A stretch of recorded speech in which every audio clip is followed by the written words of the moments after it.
Good morning, good afternoon, good evening, whatever time you're watching this. It's currently 8:30 in the morning and I decided to do another video. It's gonna be a build breakdown today. So I want to talk about money. I want to talk about how much it costs to build that K24, K20 build that I have sitting in the garage. We're gonna go over each individual part that I purchased, how much I bought it for, where I bought it from. A lot of the parts I got from eBay, because believe it or not, there's actually a lot of authorized retailers out there that sell genuine products, despite eBay's reputation. I'm just gonna say now the total price was pretty crazy. It was a lot more than I expected for 250 wheel horsepower. I did not expect to be spending this much, but it is what it is. So I realized that I've been saying K20, K24 build. If you don't follow me on Instagram, you wouldn't know that I picked up a K20 head. In the first video that I put out, I was originally only going to do a K24 build. I was not going to crack the factory seal on this K24A block, but I ended up finding a K20 head for a decent price. I don't have it with me here right now because I actually dropped it off at the machine shop. And they're a few months out, so it's going to be a while for them to look it over, for them to deck it, get it all cleaned up and ready to slap onto here. Now, I just want to add this little tidbit in here. The whole reason why you want to do a K20 head on a K24 block is because with the K24 block, you still have all that torque from the larger displacement, but the K24 block, or the cylinder head, I mean, has smaller ports. Now, this is due to the fact that they want to retain more torque, and with smaller ports, they're able to do that. But on the K20 head, they have larger porting for more airflow and higher revving RPM. So that's the reason why people do the K20, K24 swap, or Frankenstein build, I should say. So I'll throw up that list of parts up on the screen here somewhere so you can follow along, but here we go. K24A, this is an old list, so it should say K24A, K20, 250 wheel horsepower, build, price breakdown. So to start, we have the motor, K24A RBB2. It has around 50,000 miles. That cost me $950. That was from 1320 Performance over in Elk Grove. Next on the list, we have K20 Z3 head. That was around $400 for me for the complete head. Machine shop labor, I have not accounted for that yet. I'm not sure how much that's going to be, but the shop I dropped it off at, ALC Machine Shop, they usually give me a pretty decent price, so I'm not too worried about that. Next on the list, we have RSX Type S non-cut oil pump kit. Now this kit here, I got it from AFHK Parts. It cost me $406.55 after tax, and I opted for the non-cut oil pump kit. Now, most kits that are sold for the K24, they'll have it pre-cut to fit the block because there's a section that will not line up and you have to grind it out for it to fit. I went with the non-cut kit just because it's pretty easy to do yourself. All you need is an angle grinder and a little bit of patience. So saved about 50 bucks on that compared to the cut kit. So another little tidbit that I wanted to add, if you have this Type S oil pump kit and they include this chain with it, a new chain, but you do not want to reuse your K20 Z3 oil pump chain tensioner. You want to use the K24A oil pump tensioner because that's the only one that'll fit with this kit. SuperTech valve lock keepers. I got these all from eBay.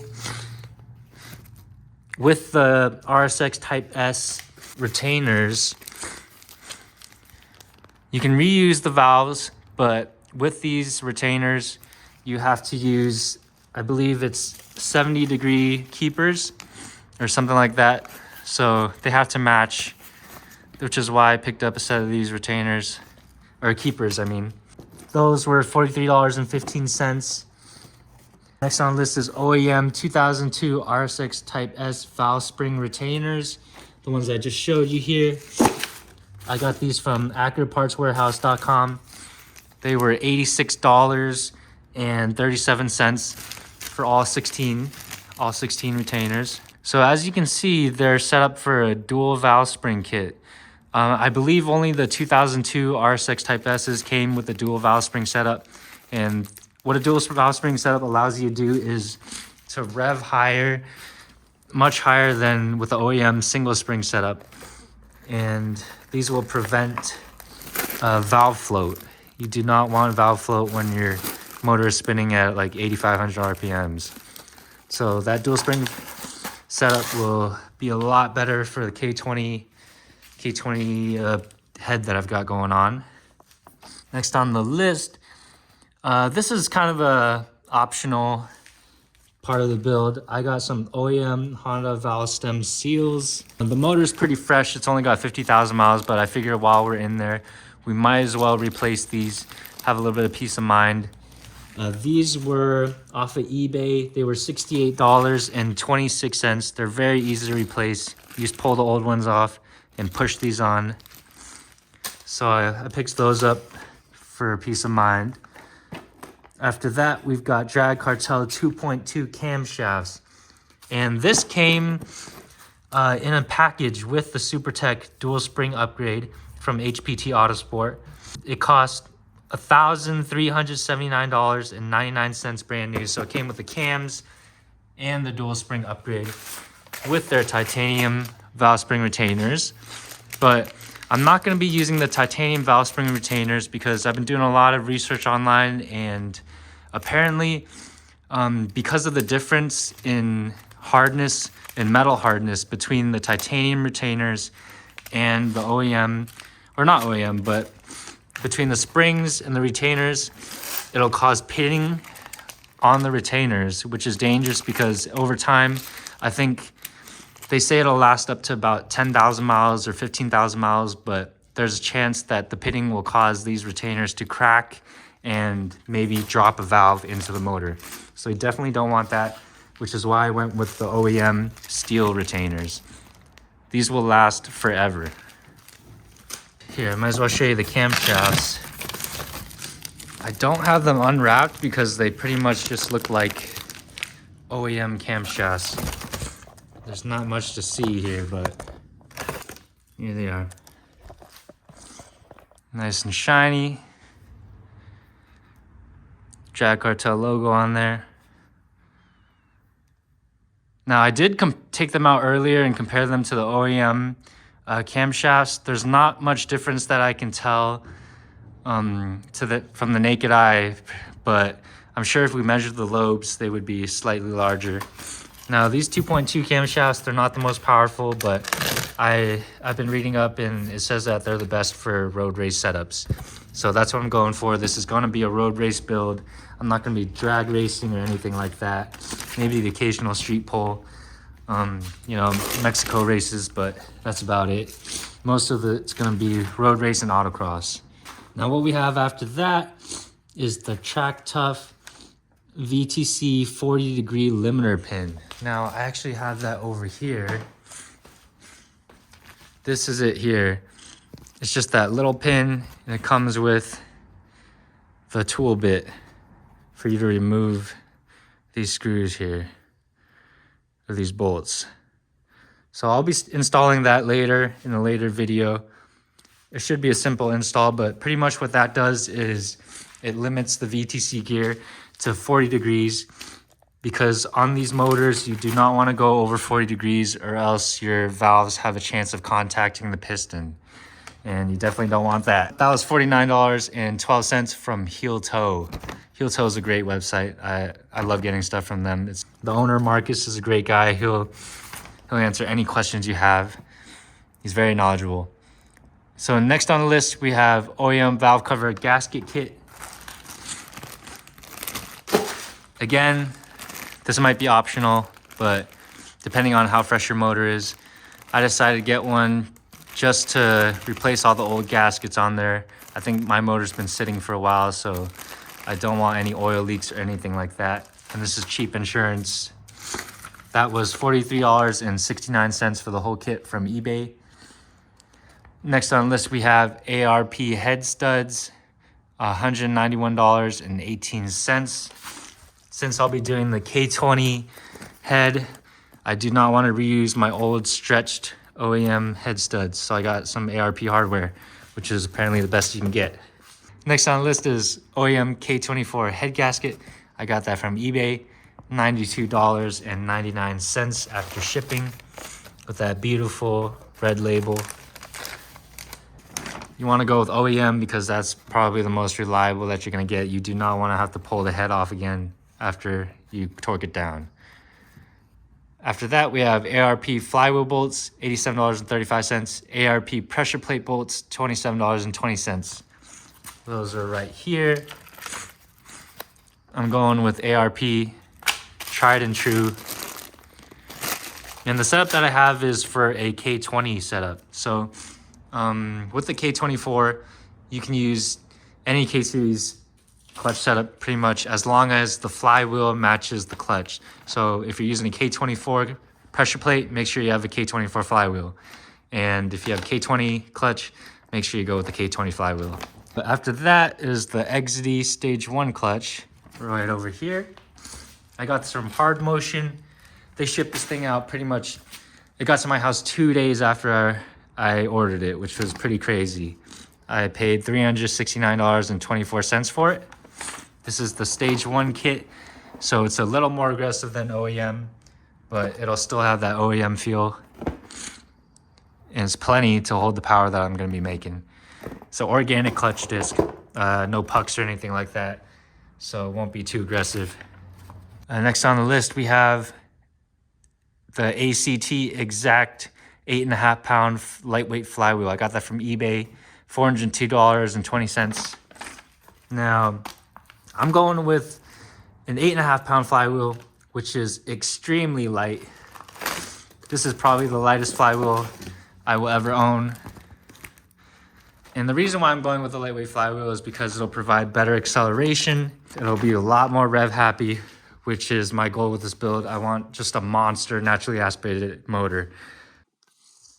This flywheel is going to be a pain in the ass in traffic, but really I don't mind. I'm not the type to out. So the next on the list is kind of optional. It's an OEM Honda clutch throwout bearing. Now the Stage 1 kit did come with this MRK clutch bearing and this throwout bearing. Is that the throwout bearing? Yeah, so this is the throwout bearing and this is the pilot bearing. So it did come with these two, but I've heard that these tend to fail more often than not. So I went with the OEM throwout bearing and an OEM pilot bearing. Now the throwout bearing was $95.45 and the clutch pilot bearing was $68.26. And I think even though that's pretty expensive, like $100 for the throwout bearing, I think that it'll be worth it just for the peace of mind, because I am going to be driving this car very hard. Also kind of optional, it's a Drag Cartel lower timing chain guide. I've been reading up and I think it's worth it to have just because it's pretty cheap to get. This was only, $60 after shipping. So the whole point of this thing is to hold the chain in place. It's the tighter tolerance, I think, than OEM, so it won't allow the chain to skip teeth. You do not want your timing to skip or else you might end up messing up your motor. Now after that is the OEM Honda timing chain tensioner. This is also optional depending on how fresh your timing chain is. I decided to go with a new one just because I'm upgrading the cams and I do not want some old timing chain tensioner in there. That was $126.20, also from eBay. That's this here. It comes with a little pin, as you can see, to hold the piston back for easy install. And what we have after that is also optional, OEM Honda front and rear main seal, $36.04. Got those around here somewhere. Here they are. So I've got the front main seal and the bigger rear main seal. Now this one, I would recommend you do it while you have the clutch off, because it will be a pain to drop the subframe and get the whole transmission off just to replace this rear main seal. So might as well do it while we're in there. It's a lot easier for me since I have the motor out of the car. So we'll do that once we have the pulley off. After that, let's see. I guess that was it for everything that I purchased. There were a couple extra things in here that I didn't mention, such as the VTEC solenoid gasket and the VTC gasket, or I think this one's VTC and this one's for VTEC solenoid. I purchased those. It was about 20 bucks for both of them, just because I would also like the peace of mind of not having stuff leaking. I bought some Honda Bond because I know I'm gonna need that. I think this was probably around 20 bucks or so off of eBay. I got some NGK spark plugs, ruthenium. I also have this Greddy catch can that I picked up a while ago. I actually bought this way back when I had my S2000. It was 40 bucks, and I think it's genuine Greddy, so that'll be a pretty cool addition to my build. Let's go over the stuff that I had already. Now, this is all stuff that's on the car already. I have the PLM race header. This is all brand new pricing, $375. Hybrid racing cold air intake, $376.99. Hybrid racing fuel rail, $183.99. Hassport motor mounts, $526. I'm pretty sure you can use stock motor mounts, but the Hassports are just nice to have. Next page, NVIDIA Q300. I bought that earlier. It was about $400 shipped to my house, so that was pretty cheap. I think I will be upgrading to the full race 3-inch though, just to make that extra 5 horsepower. More power, baby! And sound a little bit better. The J35 throttle body and adapter kit was already on the car. That kit goes for $329.99 brand new. And they also, I believe, have the J37 throttle body kit, but I don't think that extra air will be necessary. I hear the J35 is a lot more daily drivable, and the J37 is a lot more touchy. Oh, forgot to go over the final price. All right, are you guys ready for this? Final price for all the parts. Now, this is not including the parts that I already had. The final price for just this stuff alone, $4,783.98. Just for this stuff alone. That's the motor. And the head. That's not here right now. But dang, that's expensive. And total price, including approximate cost of items I already had, $6,975.95. Now, obviously, that's if you're buying everything brand new. I recommend getting stuff used if you can. The stuff that I would not get used, that I would definitely buy brand new, is the oil pump. You do not want to use a used oil pump. Head gasket, of course. Get a new head gasket. All the gaskets, get brand new. I believe you can get some used cams. That would be fine as long as they're not too scored up. Just make sure they're in good condition.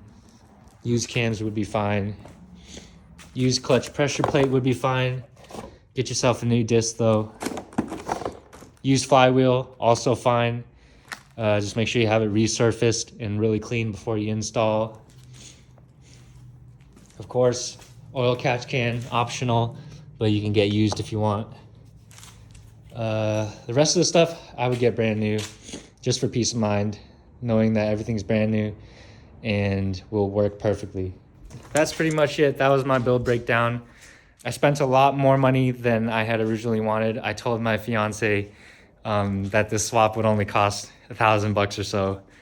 And I will actually make some money back after I sell the K24 head and those extra cams that I have lying around. So I guess that wasn't my final price. But to my beautiful fiance, if you made it this far in the video, I'm actually a product tester. So all those parts that you see here were for free. I did not pay for any of that. It's just for the video that I listed the prices.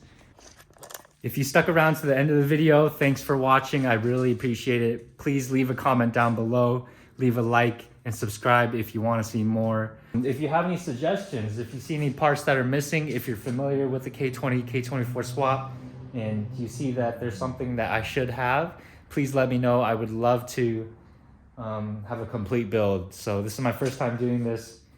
and I need all the help that I can get. So thanks again, guys, and I'll see you on the next video.